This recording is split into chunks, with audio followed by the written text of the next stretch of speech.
I don't want to name names, but the top people in AA are entirely pro-psychedelic. They have told me this. Addiction, repetitious abuse of substances has very little to do with this. Where I differ with AA, as it's generally presented, is the idea that all things are to be looked at the same. Again, this Luddite approach, where you simplify no matter how much damage it does to the complexity of the issue. A 12-step program is another form of infantilization. The whole idea of addiction as disease is a way of lifting responsibility off people. After all, if heroin addiction is a disease, then it's just sort of like the flu or gonorrhea. It's something which happened to you and it's very unfortunate, but you don't need to examine your own attitudes or psychology. This is in fact what we need to do. We have to take responsibility for our action. And I think that the 12-step thing is way out of control at this point, because there's a 12-step program for everything. I think, responsible activity, whether you're talking about drugs or managing your finances or your sexuality, there's no substitute for it. And you can't have a set of rules that will be sufficiently sophisticated to be a working substitute for intelligent decision-making. There's no substitute in politics, in psychedelics, in sexuality, in UFO hunting. There's no substitute for clear thinking and a reasonable knowledge of the rules of evidence. And if somebody's pushing some form of pipe at you, you need to have your crap detector out and working, because there's a lot of crap out there. And some of it well-intentioned. It can be well-intentioned and still lead you down the primrose path. So what do you feel about this new discovery about genetic age controlling? Very interesting. Genetic designing, preventing age and prolonging aging. You mean life extension? Yeah. I mean, it's inevitable. What do you feel is going to happen with that? Well, so many things are happening at once. This is just part of the mix. I don't think we want to live forever. I mean, somebody said death is nature's way of making room for next year's model. And there's something to be said for that. I really think that death is what it's all about. And that, the body is the placenta of the soul. And the purpose of life in three-dimensional space is to build up this invisible organ called the soul so that it can make a clean flight back to its point of origin once severed from biology. I don't think we should cling, to anything. Everything flows. Here, let me give you the one thing I've learned out of life and drugs and everything else. It's a hard truth. It's an illuminating truth. Heard correctly, it brings a smile to your lips and a tear to your eye. Nothing lasts. Nothing lasts. There are no exceptions to this. Your relationship to your lover does not last. The hatred of your enemies does not last. The wonderful home you worked so hard to create, it doesn't last. Your body doesn't last. Nothing lasts. Everything is in the process of being transformed and replaced by something else. You have to embrace that, or life will disappoint you, embitter you, and tear you to pieces. I like to make an analogy to surfing. The uninformed person thinks that when you enter the sea, you're safe near the shore. You're not safe near the shore. That's where the waves are breaking and creating the white water and the undertow. All surfers know that you have to swim out to where the waves are forming cleanly in deep water. And then you can catch the wave and ride it into the beach. But if you hold to the shore, you'll just be beaten to death in the incoming surf. That could be the end of the workshop as far as I'm concerned. That's how it works. Why are some people afraid? Why does it wait for long? Well, because science has so thoroughly convinced us that the yawning grave is the end of the story. It's presented as the absolute terminus of your existence, when in fact, I believe, I think I said this last night, this is as dead as you can get. This, so the challenge is not how to face death. The challenge is how to come to terms gracefully with the prospect of eternity. The only thing the only exception to nothing ever lasts is maybe the spirit itself. Maybe that's the only thing that is eternal. But it is constantly transforming. Right, but on the deepest level of pure spirit, that is probably something that has leads through all of time, beyond time. Maybe that's it's outside of time. Yes, you can exit time, and then you exist in eternity, yeah. Reincarnation? Again, the evidence is inconclusive. There is some evidence, stories, we all know them, but the idea that it happens to everyone seems an unnecessary hypothesis based on the idea that it happened to some people. I would like to think that we move on. I would like to think that there is a kind of ascent through existence. I'm open to the possibility of reincarnation, but again, underwhelmed by the evidence. See, maybe I should say a little bit about my own psychology, because I always get into these wrangles with people. I'm sort of presented as a person on the fringe of the New Age or something like that. I don't consider myself a New Ager at all. I got where I am through doubt, skepticism, lack of belief, hard-headed reason.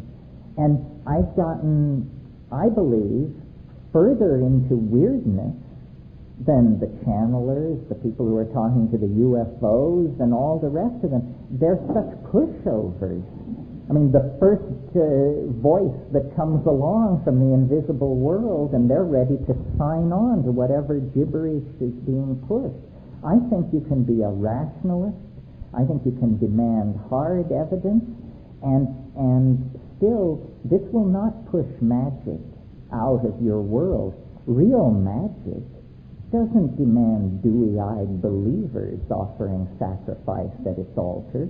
Real magic is real. It exists for skeptics, not believers.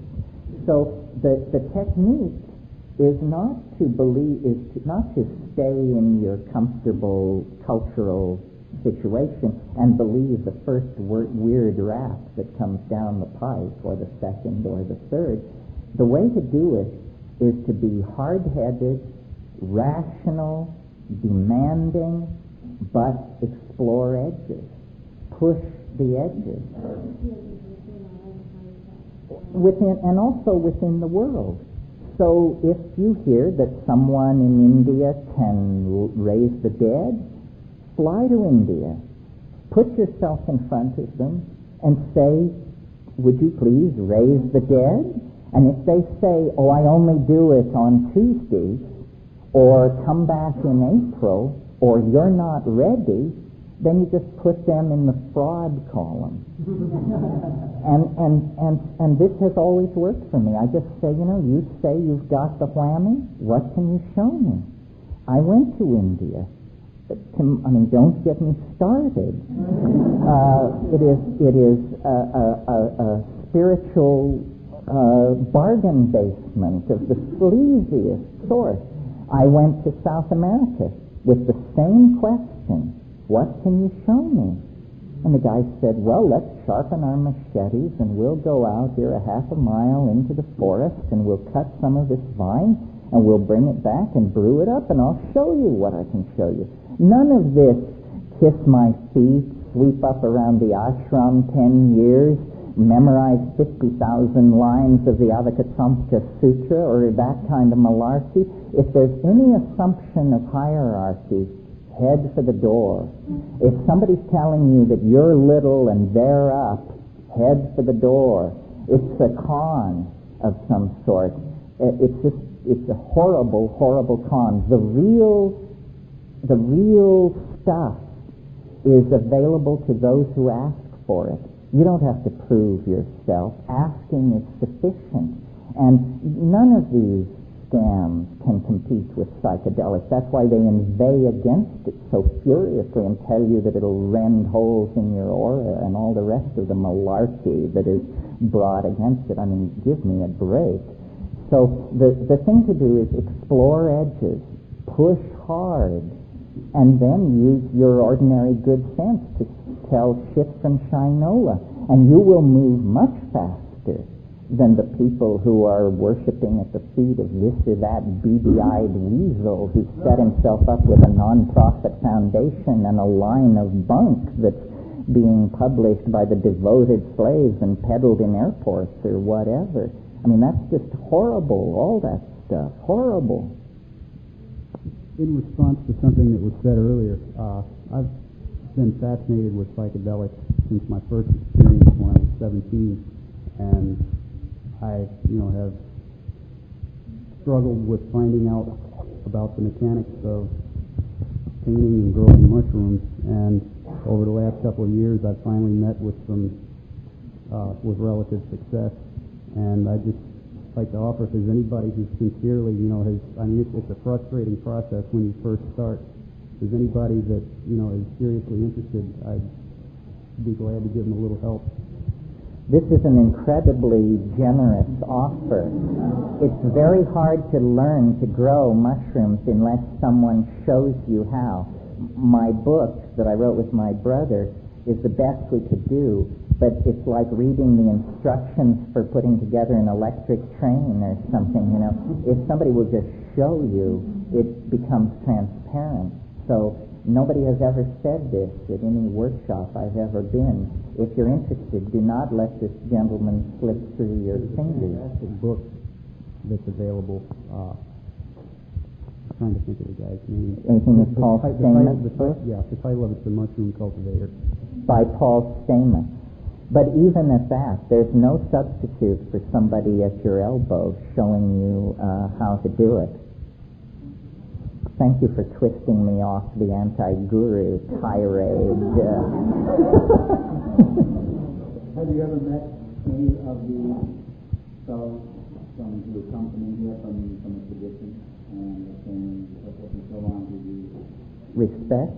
respect and Well, I make a differentiation. I'm not saying that the Hindu tradition or the yogic tradition is phony. I'm saying that we misconstrue its intent. What these traditional teachings deliver, if they are working right, is they deliver wisdom about how to live.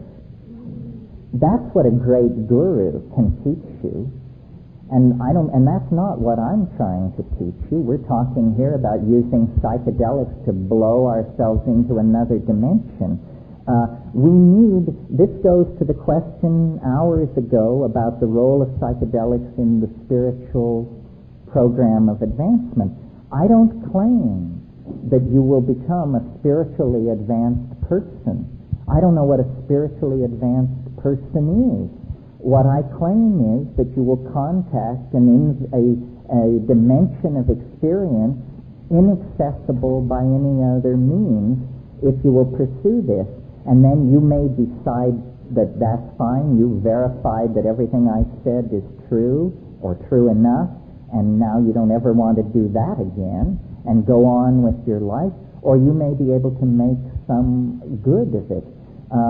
It is not It is no substitute for ethical activity or moral sensitivity. It is no substitute for moral sensitivity. Moral sensitivity you don't cultivate in silent darkness in your bedroom with the telephone unplugged. Moral sensitivity is visit the sick and imprisoned, heal the sick, bury the dead, instruct the ignorant. That's what moral sensitivity is about, and people don't want to hear that. They want to go off and worship at the feet of some guru. What could that possibly have to do with moral advancement? Moral advancement is care for your fellow human beings, for crying out loud. It's far more Mother Teresa than Ramana Maharshi, as far as I'm concerned. Not to knock Ramana Maharshi, but, in the whole, you get this in the fascination with shamanism in the New Age. Shamanism in the Aboriginal context is primarily about curing the sick. That's what it's about, not these wild, grandiose, technicolor scenarios. My God, you can read 14,000 pages of Carlos Castaneda and nobody ever cures anybody of anything. It's all happening in this other dimension. So it all comes down to pretty nitty-gritty, hands-on, here and now stuff.